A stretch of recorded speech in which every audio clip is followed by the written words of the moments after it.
కేయూరాననభూషయంతి పురుషం హారాన చంద్రోజ్వలా న స్నానం న విలేపనం న కుసుమం నాలంకృతా మూర్ధజా వాణ్యేకా సమలంకరోతి పురుషం యా సంస్కృతా ధార్యతే క్షీయంతే కిల భూషణాని సతతం వాగ్భూషణం భూషణం.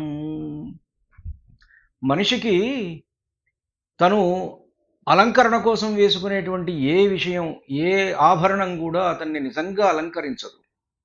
కేయూరాణి నభూషయంతి పురుషం. పూర్వం కేయూరాలు ఉండేవి, భుజకీర్తులు ఉండేవి, ఇవన్నీ కూడా రాజులు ధరించేవాళ్ళు. రకరకాల ఆభరణాలు ధరించేవాళ్ళు అలంకరణ కోసం, అందంగా ఉండటం కోసం. కానీ అవి అన్నీ కూడా మనిషికి అలంకరణనివ్వవట. హారాన చంద్రోజ్వల న స్నానం న విలేపనం న కుసుమం. అంటే చక్కగా ధగధగా మెరిసిపోయేటువంటి హారాలు కానీ, వంటికి వేసుకునే స్ప్రేలు కానీ, సెంట్లు కానీ, తర్వాత తలలో ముడుచుకునేటువంటి పువ్వులు కానీ, ఇవి ఏవి కూడా మనిషిని అలంకరించవట. ఇవన్నీ కూడా భూషణాలు కావట, ఇవన్నీ అలంకరణలు కావట.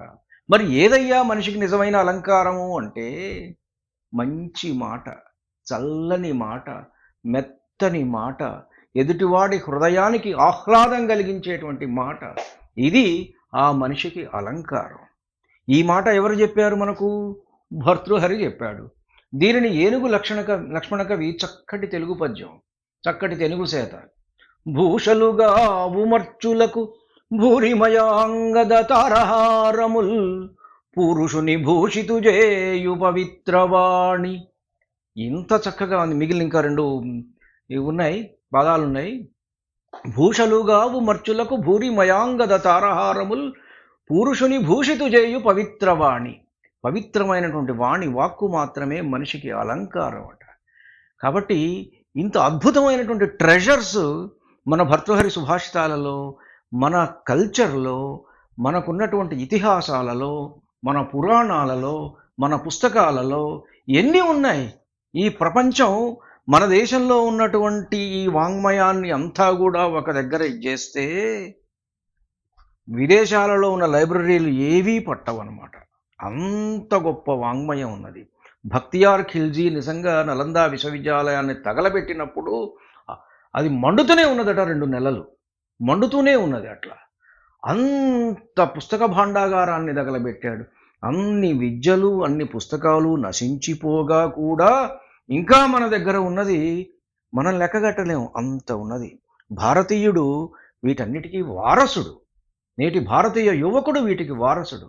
దయచేసి ఇట్లాంటి ఆణిముత్యాలను తెలుసుకొని భారతీయతను ప్రపంచంలో నలుమూలలా కూడా వ్యాపింపచేయాలని ఆశిస్తున్నాను. ధన్యుడిని. నమస్కారం. మీ ఊటుకూరు జానకి రామారావు.